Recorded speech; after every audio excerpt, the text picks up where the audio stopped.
René Monory réaffirme son appartenance à l'opposition. Jacques Delors fait de Michel Rocard le seul présidentiable pour l'instant chez les socialistes. L'unité allemande célébrée dans la morosité, la reprise du pont aérien vers Sarajevo, enfin la défaite des Springboks pour leur premier match en France. Ce sont donc quelques-uns des titres de cette édition. L'élection hier soir de René Monory à la présidence du Sénat a, semble-t-il, donné du nerf aux membres du CDS réunis aujourd'hui en Conseil national. Réaffirmant leur appartenance pleine et entière à l'opposition, les centristes ont approuvé le principe d'une motion de censure sur le budget et sérieusement pris à partie le nouveau ministre de l'Agriculture, Jean-Pierre Soisson, qualifié pour la circonstance d'usurpateur. Jean-Baptiste Prédali.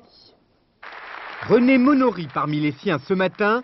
Pour les centristes du CDS, il a tracé la voie. Nouveau président du Sénat, élu après primaire en rassemblant presque tous les sénateurs UDF. Conclusion du Conseil national du CDS, après ovation, les centristes sont bien dans l'UDF et dans l'opposition. Ils garderont leur groupe à l'Assemblée, mais pas question de céder à ceux qui, comme Jean-Pierre Soisson, continuent de prôner l'ouverture de la majorité aux centristes. Monsieur Soisson n'a jamais été au CDS. C'est une usurpation du mot centriste. Et nous avons parfois souffert de l'absence de clarté ou de clarification de nos positions. La volonté de M. Mitterrand, là, c'est bien d'engendrer la confusion. Fin de non-recevoir pour Jean-Pierre Soisson, qui veut pourtant toujours servir de lien entre majorité et modéré de l'opposition. Première épreuve, la discussion budgétaire. Les centristes voteront la censure à l'Assemblée. Ce matin, ils se sont mis en ordre de bataille préélectorale.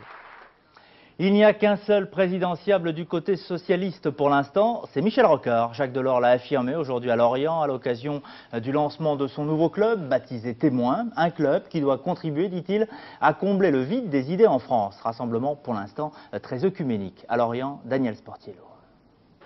Coucou, le revoilà sur la scène politique. Après l'Europe, la France. Mais n'allez surtout pas dire à Jacques Delors qu'il a quitté son trop lointain fauteuil de la Commission de Bruxelles pour se lancer dans la course présidentielle. C'est un scandale. Jacques Delors le dit et le répète, il est juste venu à l'Armor-Plage près de Lorient pour parrainer le lancement de son club Témoin. Et cela en compagnie de ses filleuls et supporters de toujours, mais aussi d'une pléiade de jeunes ministres séduits par son idée de régénérer la gauche française. À l'évidence, pour tout cela, le PS, épuisé par ses guerres de courant, est désormais hors jeu. C'est moins le trop-plein des courants qui nous inquiète que le vide des idées. Bien sûr, nous ne prétendons pas à nous seuls combler ce vide des idées. Bien sûr, nous le ferons avec les autres.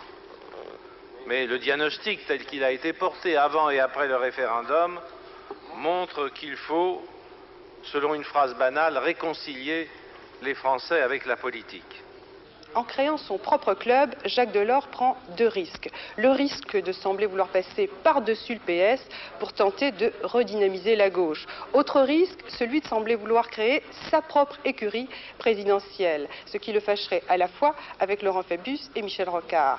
D'où l'extrême prudence de Jacques Delors qui jure la main sur le cœur que pour l'instant, il n'y a qu'un présidentiable au PS, Michel Rocard. Un pour l'instant suffisamment ambigu pour imaginer que Jacques Delors ne s'est aucunement retiré de la course. Popularité en hausse pour le président de la République, selon le baromètre IFOP Journal du Dimanche. Au mois de septembre, 32% des Français se disent satisfaits du chef de l'État, contre 26% au mois d'août. 58% se déclarent mécontents, contre 60% le mois dernier. Et puis le Premier ministre Pierre Bérégovoy, lui, progresse de 4 points, en satisfaction comme en mécontentement. 36% des personnes interrogées portent un jugement favorable.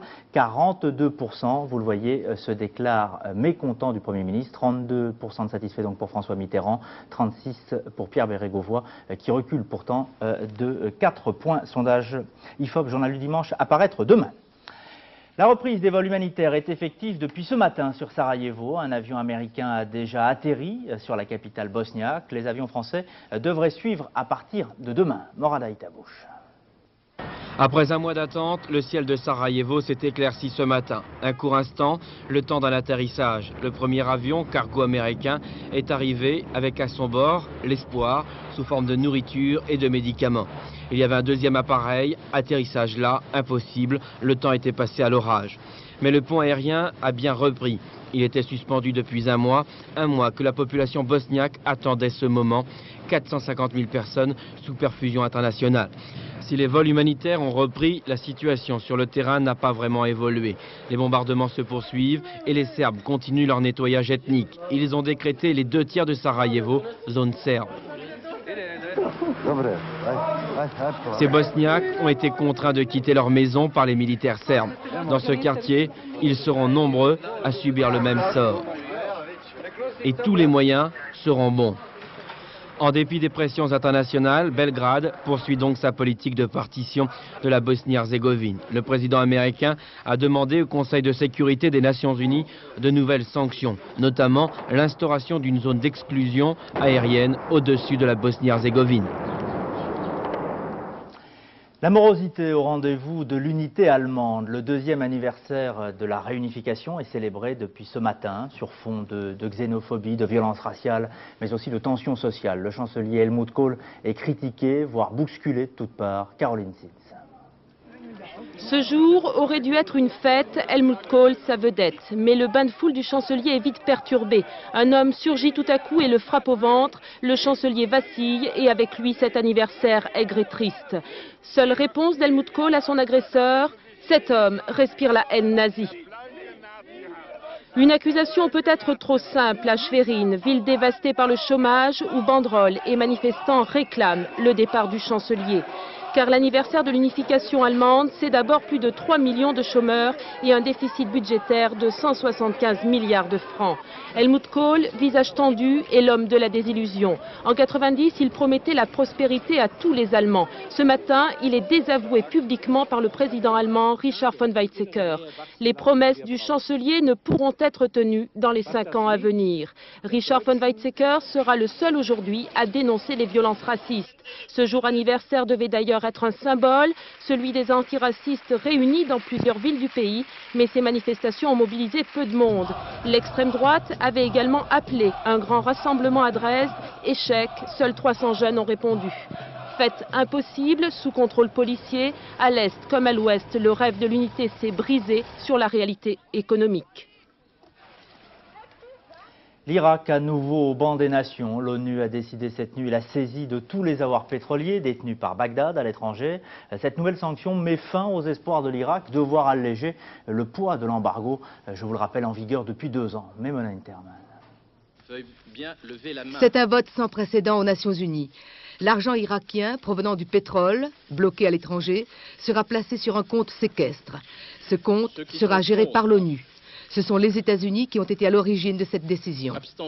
L'argent servira à payer les missions des Nations Unies en Irak, comme l'une de ces 40 missions qui devaient servir à désarmer le pays de Saddam Hussein. Les saisies concernent les avoirs bloqués dans les banques américaines essentiellement, et le pétrole irakien stocké actuellement en Turquie et en Arabie Saoudite. Au total, un montant de quelques 600 millions de dollars selon les diplomates. Le texte de cette résolution 778 du Conseil de sécurité est d'une très grande complexité. Ainsi, aucun État ne sera obligé de faire virer sur le compte séquestre de l'ONU des fonds supérieurs à 200 millions de dollars. Pour l'ONU, il s'agira d'un emprunt, selon l'ambassadeur américain aux Nations Unies. Et selon lui, les fonds saisis seront rapidement et totalement rendus à l'Irak dès que Saddam Hussein respectera les résolutions 706 et 712, c'est-à-dire l'exportation de pétrole en quantité limitée.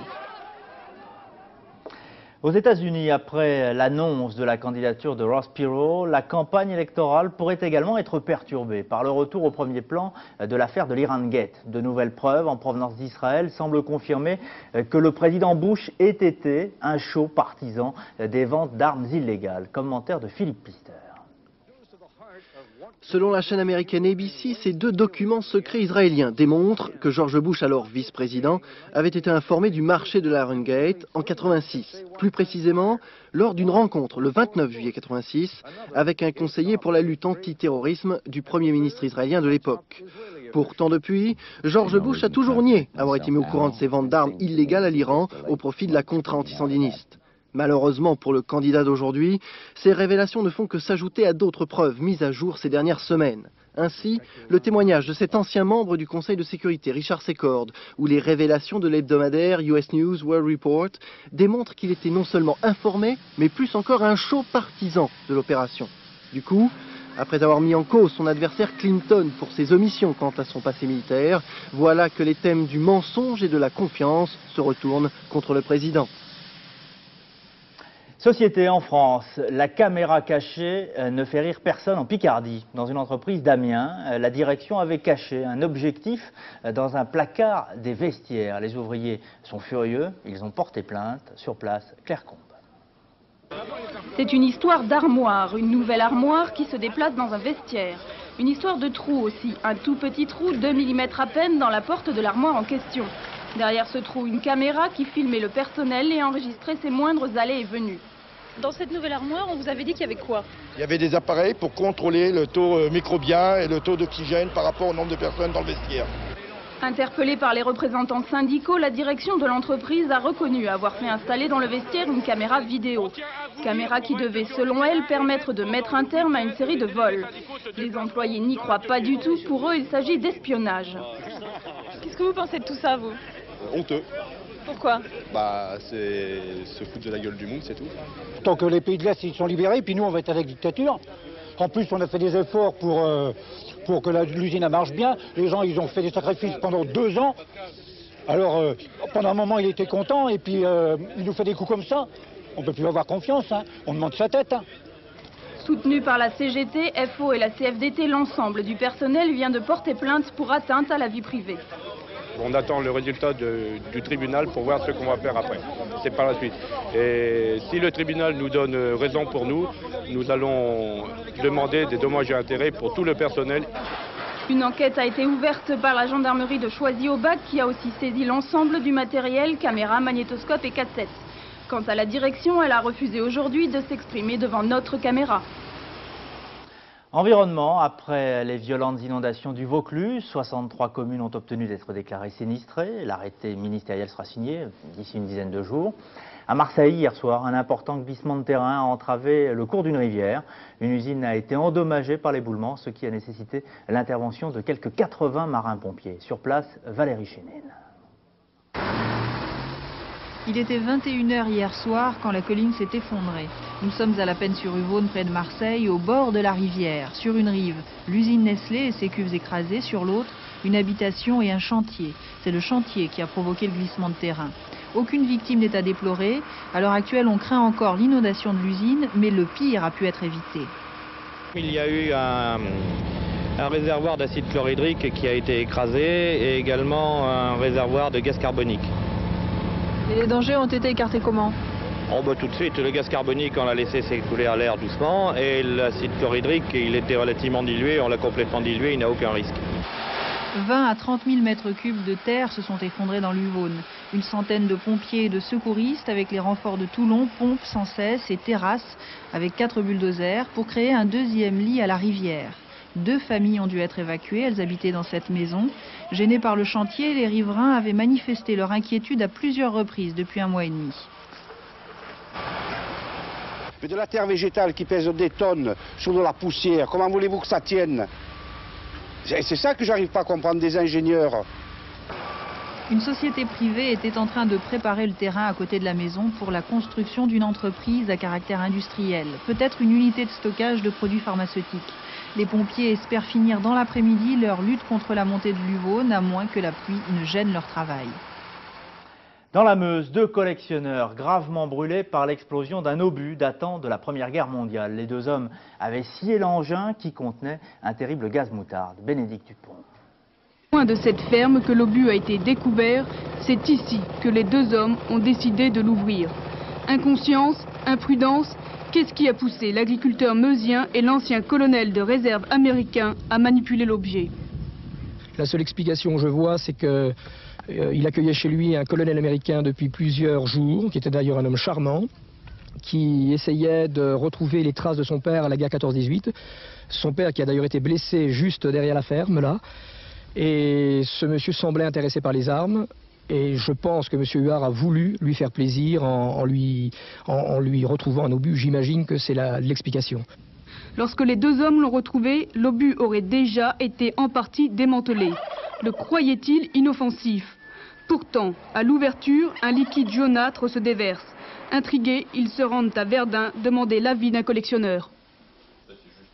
Et ce qui nous a alertés, c'est que dans les objets qui m'avaient amené, il y avait un corps d'obus vide, mais qui sentait fort, qui sentait une odeur bizarre, particulière. Et M. Anthony avait des taches sur les mains.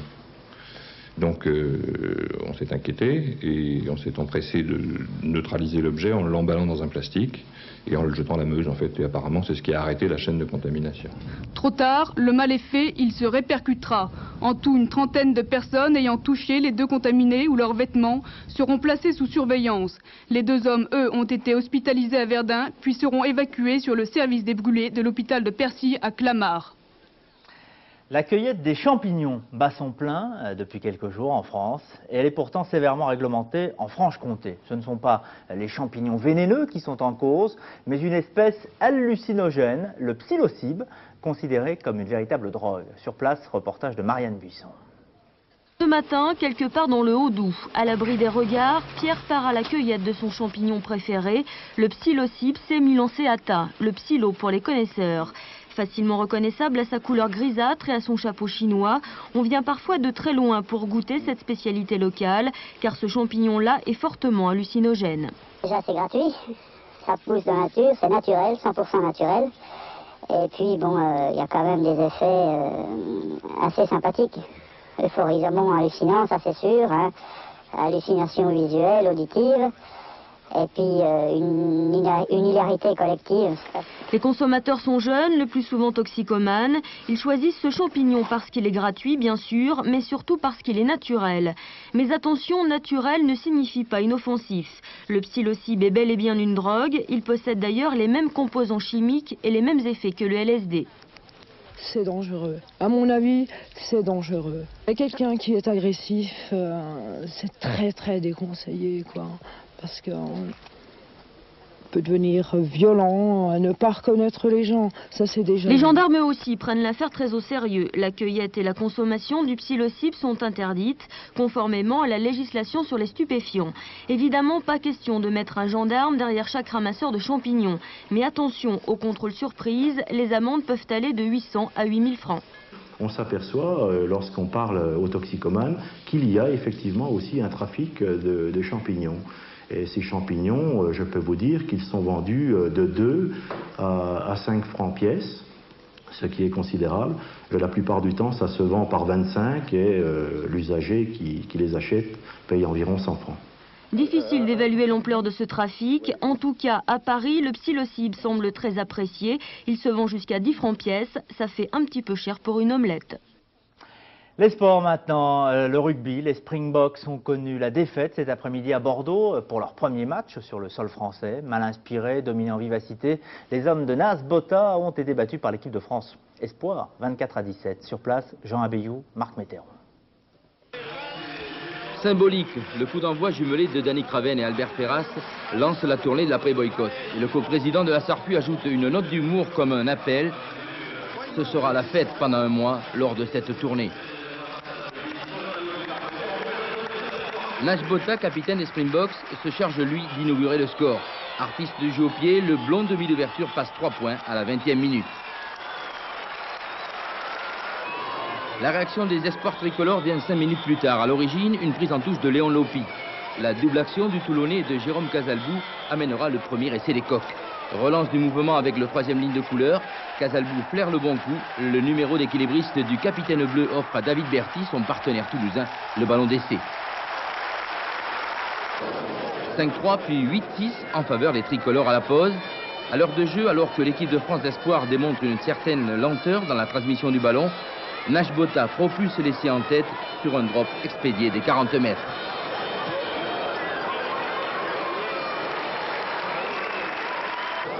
Un avantage bonifié 3 minutes plus tard. La pression sud-africaine déferle dans les 22 mètres français sous l'impulsion de la 3e ligne des Springboks. Libération de la balle dans le bon tempo. Robert Dupresse peut alors jouer un dernier petit côté que conclut le 2e ligne Henrik Hatin. Mené 14-8, les Coqs vont alors relever la tête. Je crois que cette équipe devant a su relever le défi du combat physique, elle l'a relevé, elle l'a gagné en partie, elle a gagné l'épreuve de la mêlée qui est chose essentielle en rugby. Et après je crois que notre excellente ligne de 3/4 avec des individualités brillantes a fait la différence. Exemple, à la 75e minute, les Springboks mènent 17-14 et Franck Venel allume la mèche. Cette fois, toute la ligne de 3/4 française participe au mouvement. Wright, Thierry Lacroix puis Berti lancé dans l'intervalle. Le Toulousain trouve son compère Casalbou au soutien à l'intérieur. La dernière touche à Pierre Hontas pour un succès tricolore 24-17. Voilà une tournée historique bien entamée. Et puis pour terminer le journal, la 5e biennale de la danse à Lyon. Le thème cette année, la passion d'Espagne. Et à l'affiche, la fameuse danseuse cubaine Alicia Alonso, qui est l'une des 5 grandes danseuses de ce siècle. Elle est considérée comme telle en tout cas. Thierry Stampfler sous le charme, image Louis Laforge. Voici l'une des plus étonnantes danseuses de ce siècle. Aveugle dès l'âge de 19 ans, Alicia Alonso a pourtant réussi une extraordinaire carrière. Repérant le plateau à genoux pendant les répétitions, se servant de ses partenaires pour se situer, son interprétation de Gisèle par exemple restera sans doute dans l'histoire du ballet.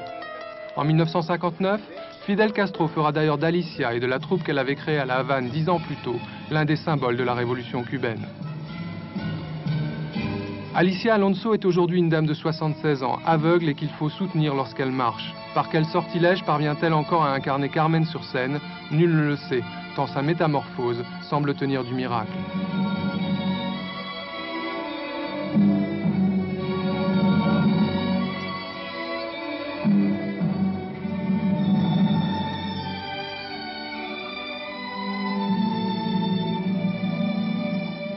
Lorsqu'on lui demande d'évoquer les secrets de sa longévité, le sourire d'Alicia en dit bien plus long que ses propos. Il y a 2 secrets.